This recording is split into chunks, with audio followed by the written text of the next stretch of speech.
Sur le plan national. Et c'est ça l'objectif, en réalité, c'est notre objectif. Parce qu'il faut que ça soit étendu, qui parle de jeunesse, parle de dynamisme, de vigueur, hein, d'émotion, de compétences et de capacité, de force. Mais malheureusement, la jeunesse n'a pas assez d'espérance. Et c'est ce que les politiques savent pour les manipuler. Voilà, la jeunesse a toutes les compétences, mais au niveau de l'âge, au niveau de l'expérience, il n'y en a pas assez. Donc, le seul conseil que nous voulons leur soumettre, c'est de s'allier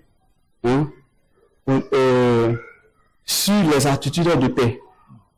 C'est d'adopter la paix, c'est de vivre dans la paix, c'est d'avoir des discours de paix, des attitudes de paix. Voilà. Parce que sans ça, on ne peut pas parler du développement d'un pays. Il faut les amener à la paix. Et c'est ça qui est notre objectif. Surtout en période électorale. Oui, justement, j'en venais. On est en période électorale. Et c'est une période, tout le monde sait que c'est une période assez sensible. Oui. Et aujourd'hui, on vient de suivre ce panel où il y avait eu des intervenants qui ont parlé de paix, qui ont conseillé les jeunes et tout ça, à s'éloigner de la violence politique. Oui. Bon. Nous sommes à quelques heures des échéances électorales. Et est-ce que le message que vous avez porté ici à Bonon, est-ce qu'il y aura un programme pour les autres villes, afin que les autres jeunes puissent en bénéficier? Nous travaillons à cela tous les jours. Voilà. Est-ce qu'il y a un programme qui a été élaboré? En fait, ce que vous devez comprendre, c'est que le Parlement des jeunes de Côte d'Ivoire, c'est une institution au niveau national. Et c'est à chaque session, par rapport au thème qui est donné, de s'arranger à organiser des séances, des panels, des conférences. Donc, ça dépend de la session. Voilà, nous avons fini notre panel aujourd'hui et j'ai reçu la visite du président de Géoula, voilà, qui m'a approché, qui m'a dit, bon, ok, on va échanger parce que ton expérience a été réduisante, on va échanger avec toi pour que ça puisse aussi se faire à Géoula. Mais si le président, je dis n'importe quoi, si peut-être le président je dis n'importe quoi, Sinfra, voilà, n'a pas envie de le faire, on ne peut pas lui obliger.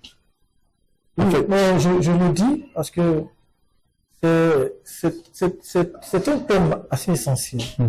Et au vu de la situation sociopolitique que la Côte d'Ivoire subit, et surtout à l'approche des échéances électorales, on sait que la violence n'est pas loin. Et cette violence, selon les palénistes, c'est une violence qui est souvent basée sur la jeunesse. C'est-à-dire qu'on met déjà les jeunes en première ligne de cette violence. Et nous savons que le Parlement des jeunes, étant des jeunes, qui sont jeunes, mais parlementaires, donc soucieux aussi de la situation de leurs camarades, de leurs frères semblables.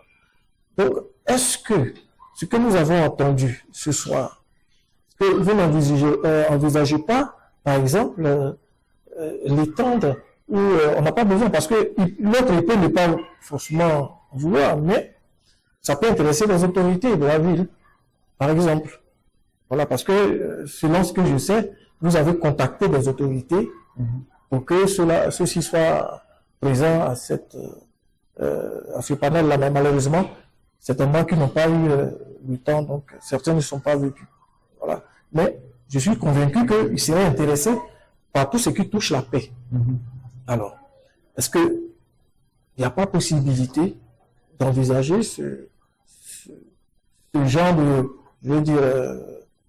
rendez-vous dans ces différentes villes-là pour porter cette parole-là, au vu de la situation de l'heure, vu que c'est important. En fait, c'est ce que je suis en train de dire. Nous avons une organisation nationale. Et il y a des sessions. Bien sûr. Et c'est chaque session qui décide de faire ceci ou cela. Et il faut dire que les sessions